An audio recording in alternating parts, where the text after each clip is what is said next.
네, 오늘 함께 하나님의 말씀 보시겠습니다. 신약 성경 두 번째 책 마가복음 10장 46절에서 52절입니다. 예수님이 많은 병자들을 고쳐주시는데 오늘은 소경 바디메오를 고쳐주신 장면이 되겠습니다. 제가 봉독합니다. 그들은 여리고에 갔다 예수께서 제자들과 큰 무리와 함께 여리고를 떠나실 때에 디메오의 아들 바디메오라는 눈먼 거지가 길가에 앉아 있다가 이 디메오의 아들 바디메오라고 했죠. 중간에 설명을 좀 드리면은 이때 유대인들은 성이 라스트 네임이 따로 없습니다. 누구의 아들 누구 이렇게 불렀어요. 그 말이 바란 말이 누구의 아들이라는 말입니다. 그래서 디메오의 아들이니까 바디메오 해서 이름이 바디메오가 된 겁니다. 바디메오라는 눈먼 거지가 길가에 앉아 있다가 나사렛 사람 예수가 지나가신다는 말을 듣고 다윗의 자손 예수님 나를 불쌍히 여겨 주십시오 하고 외치며 말하기 시작하였다. 그래서 많은 사람이 조용히 하라고 그를 꾸짖었으나 그는 더욱더 큰 소리로 외쳤다. 다윗의 자손님 나를 불쌍히 여겨 주십시오. 예수께서 걸음을 멈추시고 그를 불러오라고 말씀하셨다. 그리하여 그들은 그 눈먼 사람을 불러서 그에게 말하였다. 용기를 내어 일어나시오. 예수께서 당신을 부르시오. 그는 자기의 겉옷을 벗어던지고 벌떡 일어나서 예수께로 왔다. 예수께서 그에게 말씀하셨다. 내가 너에게 무엇을 하여 주기를 바라느냐? 그 눈먼 사람이 예수께 말하였다. 선생님, 내가 다시 볼 수 있게 하여 주십시오. 예수께서 그에게 말씀하셨다. 가거라, 내 믿음이 너를 구원하였다. 그러자 그 눈먼 사람은 곧 다시 보게 되었다. 그리고 그는 예수가 가시는 길을 따라 나섰다. 아멘.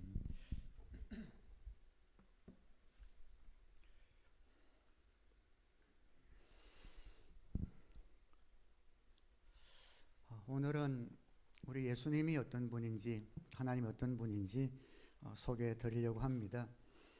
어떤 신학적인 어떤 철학적인 교리적인 이러한 커플들을 다 걷어내고 참 사랑이신 하나님, 참 사랑이신 예수님 이 땅에 오셔서 헐벗고 굶주리고 또 많은 상처와 가난과 어려움 가운데 살아가는 백성들을 보실 때에 그 연민과 긍휼의 마음을 주체할 수 없어서 굶주리시며 잠도 잘 주무시지 못하시며 그들을 고쳐주기 위하여 동분서주 움직이셨던 그 예수님의 모습을 우리 다시 한번 좀 집중하려고 합니다. 후안 카롤로스라는 아르헨티나 유명한 목사님이 계십니다. 그분의 책에 보면 바울이 만약 현대 교회에 와서 현대교회 목사님들의 설교를 들으면 깜짝 놀랄 것이다. 그런 재미있는 이야기를 합니다. 내가 이렇게 심오한 말을 했나? 깜짝 놀랄 거라는 거죠. 그냥 서로 사랑해라. 이렇게 이야기했는데 사랑에는 빌레오가 있고 아가페가 있고 에로소가 있고 막 이렇게 교리적으로 너무 분석을 해놓았다는 거죠. 예수님도 서로 사랑하고 섬기라 했는데 거기에 많은 신학적, 교리적, 철학적 이론들이 들어와서 실제로 사랑은 하지 않고 지식만 넣은 모습을 볼 때 아마 가슴을 치지 않을까 그런 이야기를 합니다. 가난의 대물림이라는 그런 기사를 본 적이 있습니다. 우리 사회에서 극빈자 생활을 하는 사람의 대부분은 경제적으로만 가난한 것이 아니라 몸이 병들었다는 그런 통계가 있다는 것이지요. 가난을 대물림하는 이유는 병을 대물림하기 때문이라는 겁니다. 그 병을 고치기 위해서 온 집안의 가산을 탕진하기까지 하고 식구들 중에 다수가 병들어 있으면 일을 하고 싶어도 일을 할 수가 없다 보니 그 가난이 자식에게까지 지속될 수밖에 없다라는 그런 기사입니다. 그러고 보니 성경을 보면 병든 자들이 다 그런 형편에 있는 사람들이 많았습니다. 그냥 읽으면 느끼지 못하는데 그 병든 사람들이 전부 다 가난했다는 것을 보게 됩니다. 12회 혈루증으로 고생한 여인이 나옵니다. 그 여인에 대한 기사를 읽어보면 있는 것을 다 허비하여 써되 아무 효염이 없고 도리어 더 중하게 되었다.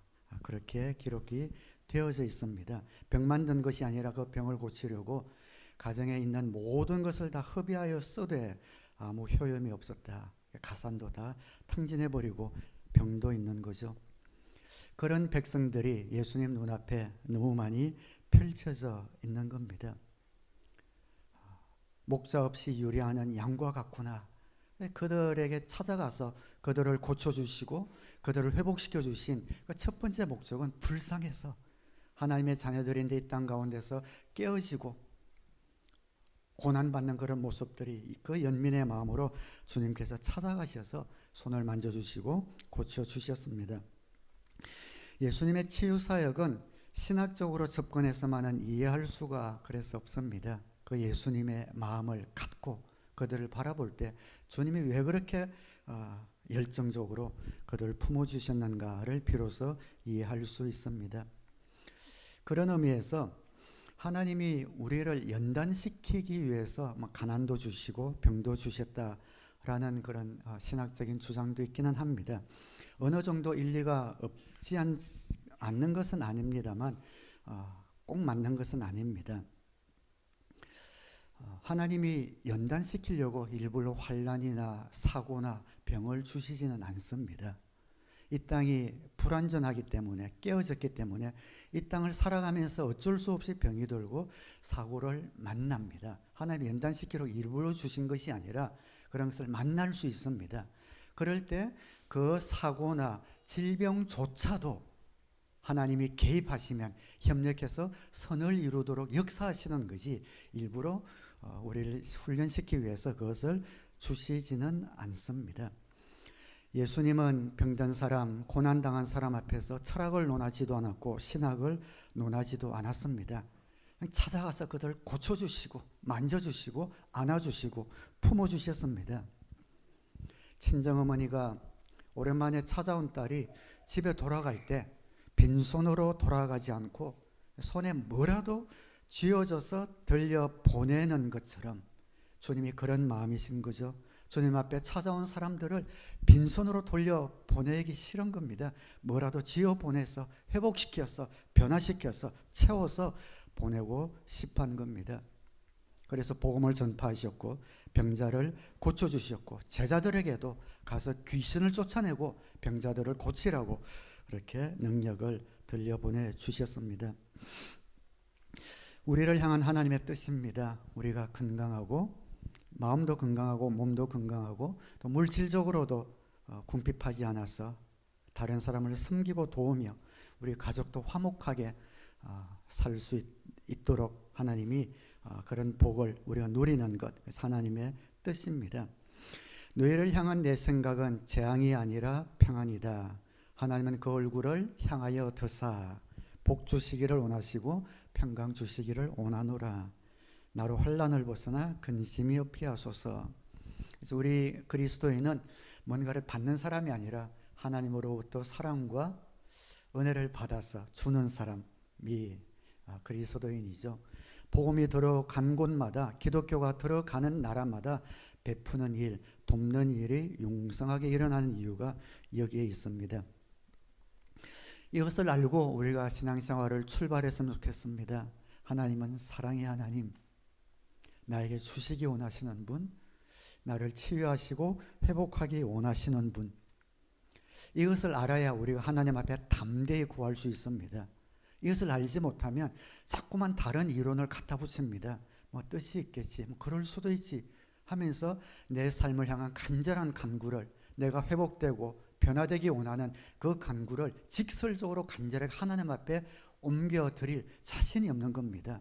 오히려 세상 의학이 더 미덥고 의사가 먼저 생각이 나지, 어떤 환경이나 어려움에 닥쳤을 때 하나님이 나를 고쳐주실 수 있어, 하나님이 나의 희망이야 라는 그 믿음 이전에 다른 것들이 먼저 생각나는 이유가 뭔가? 그 하나님의 사랑과 하나님의 마음을 정확하게 모르기 때문이 아닌가 생각이 됩니다. 하나님은 저와 여러분을 회복시키시고 복 주시기를 원하시는 사랑의 하나님이신 것을 믿으시기를 주님의 이름으로 축원합니다. 어떤 어려움이든지 걱정하지 말고 귀찮아한다고 생각하지 말고 담대하게 주님 앞에 갖고 나와 구해야 합니다. 그것을 아는 것이 굉장히 중요합니다. 왜냐하면 우리는 불완전하기 때문이죠. 살다 보면 미천이 떨어진 것 같은 그런 경우를 얼마나 많이 만납니까? 돈도 떨어지고 친구들도 나를 떠나고 건강도 잃어버리고, 그래서 인생이 나를 포기하는구나 라는 그런 암울한 생각이 들 때가 종종 있습니다. 미천이 떨어질 때 어떻게 해야 합니까? 성경의 대표적인 인물이 욥이죠. 욥은 정말 모든 미천이 떨어지는 그런 경험을 했습니다. 재물도 잃었고 자식도 잃었고 몸까지 병들었고, 그의 아내는 그에게 와서 하나님을 저주하고 죽으라 라고 악담을 퍼붓습니다. 절대적인 위기였습니다. 그러나 욥은 죽지 않았습니다. 어떤 힘이 욥을 지탱했고 그 모든 시련이 지나갔을 때 욥은 자기가 잃었던 모든 것의 2배를 다시 되찾았다. 그것이 욥의 스토리죠. 모두 다 잃어버린 것 같았지만 욥에게도 남아있는 한 줌의 어떤 소망이 있었고, 그것은 믿음이었죠. 끝까지 주님을 배반하지 않는 그 믿음이었습니다. 오늘 본문에 나오는 바디메오라는 사람은 정말 미천이 다 떨어진 사람이잖아요. 앞을 보지 못하는 소경, 그리고 거지라고 했습니다. 병이 드니까 또 물질도 궁핍해질 수밖에 없는 거죠. 가서 구걸을 할 수밖에 없는, 인생에 소망이 없어 보이는 한 사람입니다. 눈을 보지 못해요. 그런데 여러분, 귀는 들을 수가 있습니다.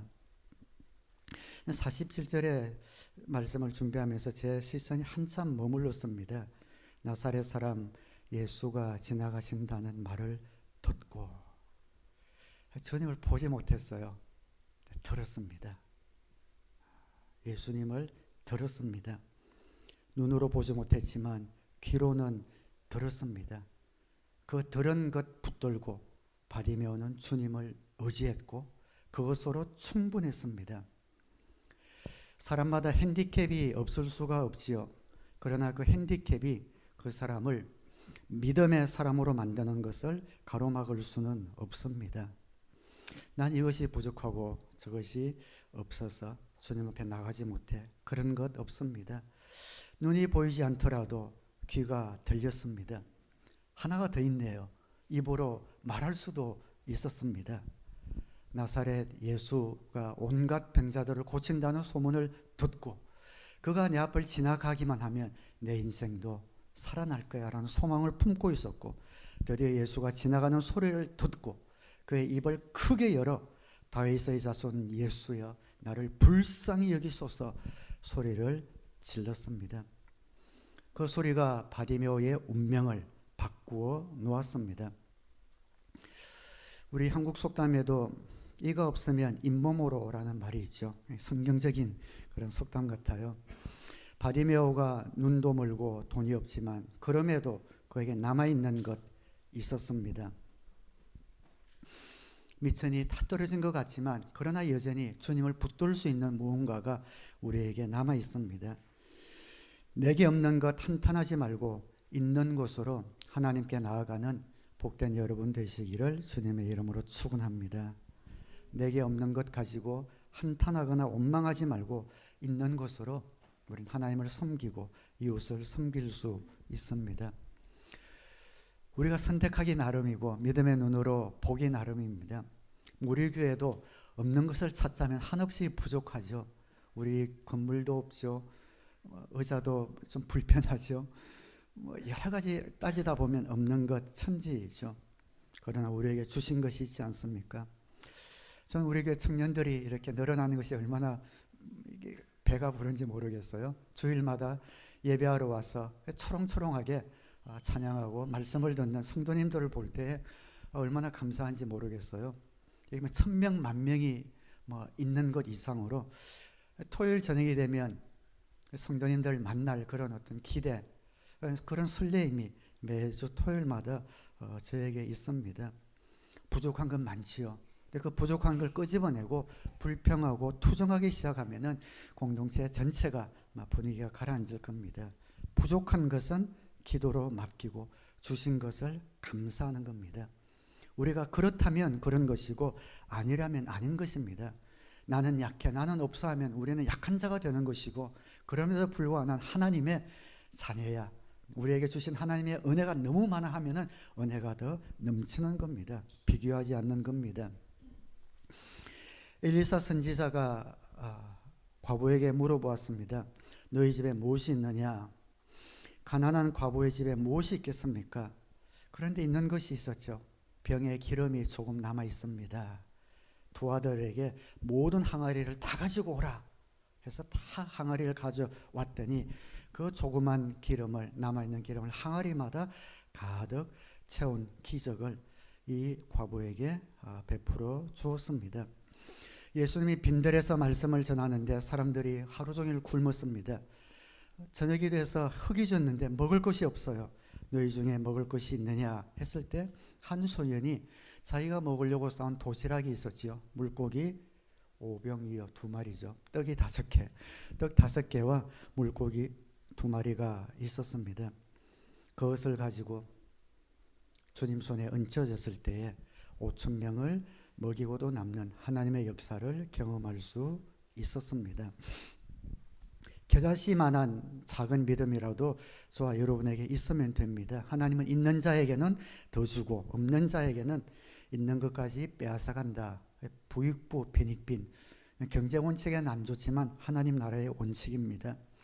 이 믿음의 원리는 결국 나에게 무엇이 없어서 하나님을 경험하지 못하는 것이 아니라 내게 있는 것을 사용하지 않기 때문에 하나님의 역사를 경험하지 못하는 것이죠. 모세의 유품이 무엇이었습니까? 지팡이 하나였습니다. 네 손에 든 것이 무엇이냐? 지팡이니이다. 그 지팡이로 마법사들을 물리치고 10가지 재앙을 일으키고 홍해를 가르고 이스라엘 백성을 가나안으로 인도하지 않았습니까? 유일한 모세의 유품이었죠. 이 세상에는 그 지팡이보다도 훨씬 더 많은 것을 가지고도 할 일을 하지 못하는 사람들이 많이 있습니다.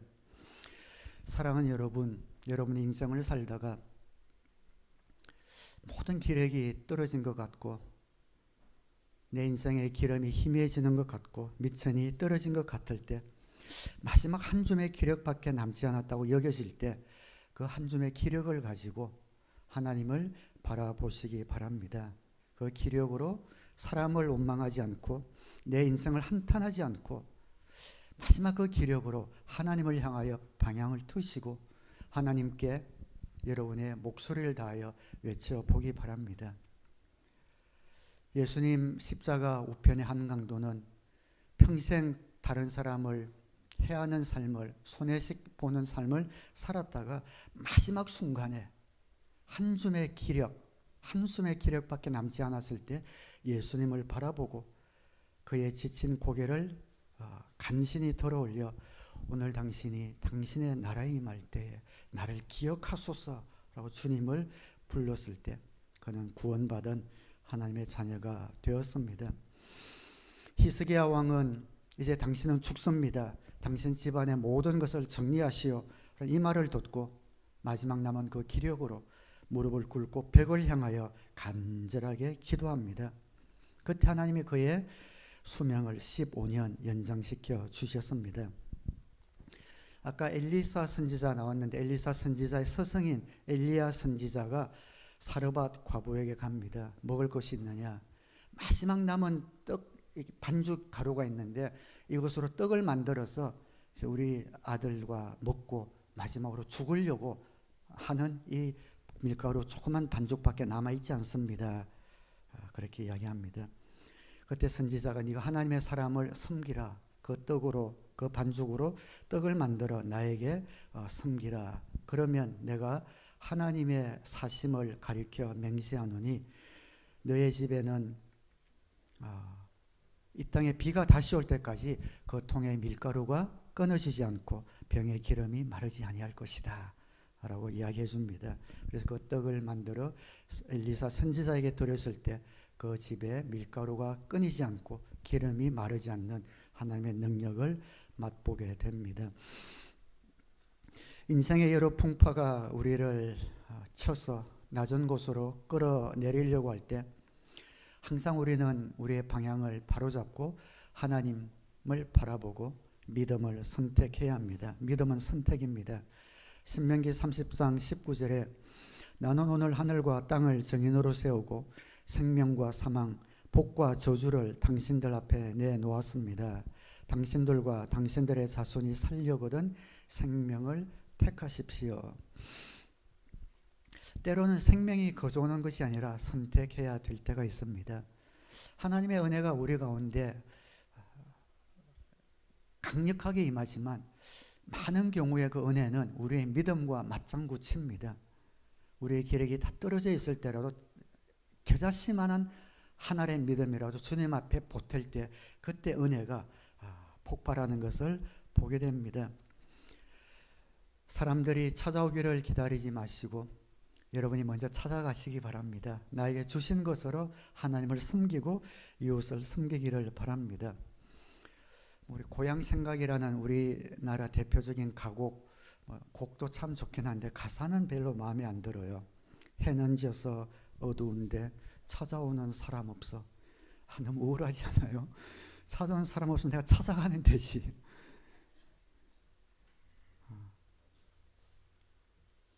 밝은 달만 쳐다보니 외롭기 한이 없네. 축축 처지잖아요. 눈물만 한없이 흐르네. 우리가 본받아야 될 이런 정서는 아닌 것 같습니다.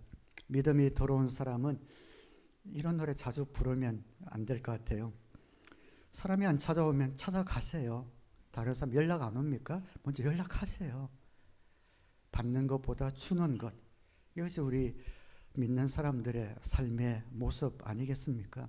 찾고 구하고 문을 두드리고 섬기고 그럴 때 비로소 우리의 믿음이 뜨거워지고 우리의 삶도 풍성해지는 줄 믿습니다. 야고보서 4장 8절에 하나님께로 가까이 가십시오. 그리하면 하나님께서 가까이 오실 것입니다.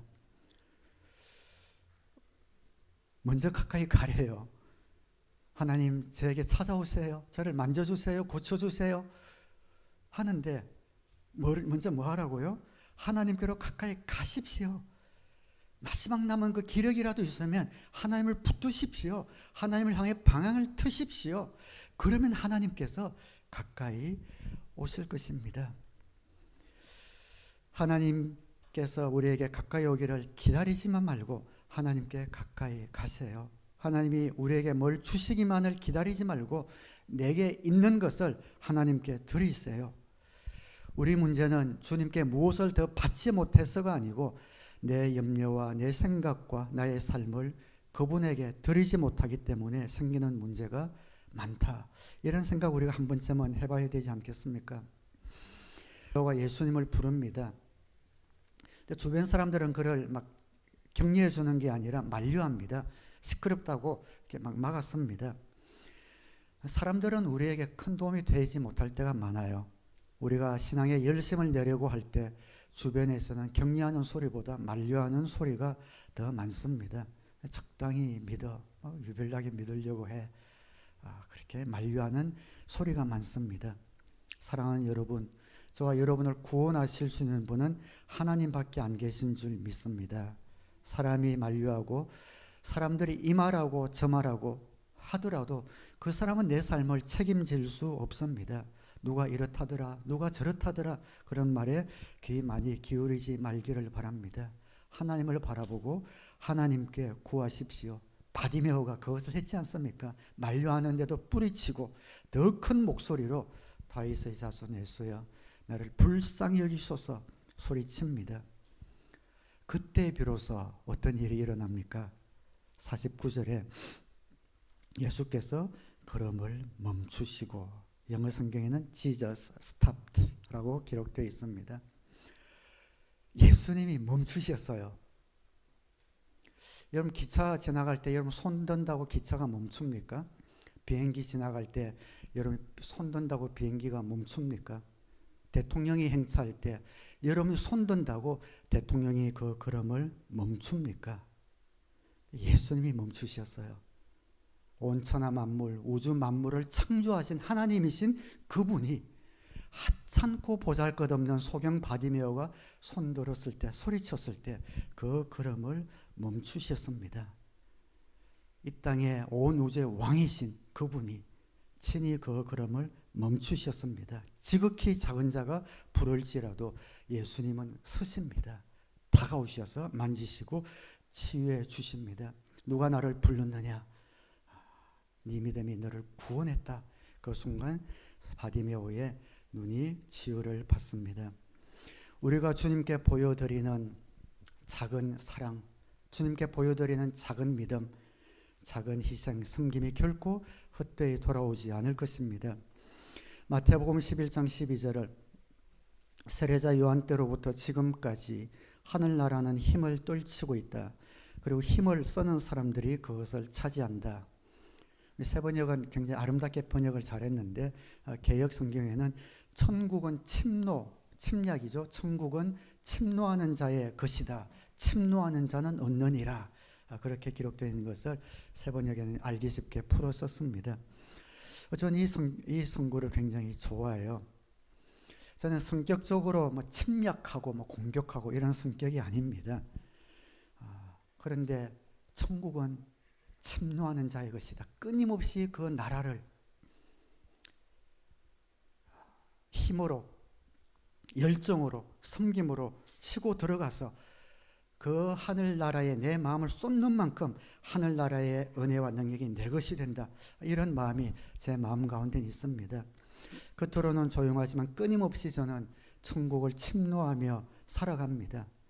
하루 몇 번씩 하늘나라를 침노하며 힘을 쓰며 그 하늘나라의 소망과 능력이 내 것이 되기를, 내 안에 그것들이 쌓여서 우리 성도님들 흘러가기를 추구하고 원하고 간구하며 그렇게 살아갑니다. 하나님 나라는 몸과 마음과 정성을 다해 그 나라를 침노하는 힘을 쓰는 사람들이 그것을 차지한다고 예수님이 약속해 주고 있습니다. 마지막 같은 말씀을 소개하고 말씀을 맺겠습니다. 예레미야 29장 13절입니다. 너희가 온 마음으로 나를 구하면 나를 찾을 것이요 나를 만나리라. 개역 성경은 전심으로, 네가 전심으로 나를 구하면 나를 만날 것이다. 하나님을 만나기 원하고 하나님을 찾기 원합니다. 그러면 하나님께 여러분의 마지막 남은 기력을 하나님께 드리고 하나님께 먼저 다가가시고 하나님 나라를 찾는 믿음의 사람들이 다 되시기를 주님의 이름으로 축원합니다. 너희가 전심으로 온 마음으로 나를 구하면 나를 만나리라. 뒤집으면 우리가 전심으로 찾지 않으면 만나지 못할 것이라는 말씀 아니겠습니까? 사랑하는 여러분, 인생 살다가 미천이 떨어졌을 때 그럼에도 저와 여러분에게 있는 그곳으로 하나님을 섬기고 이웃을 섬기는 복된 주님의 제자가 다 되시기를 주님의 이름으로 축원합니다.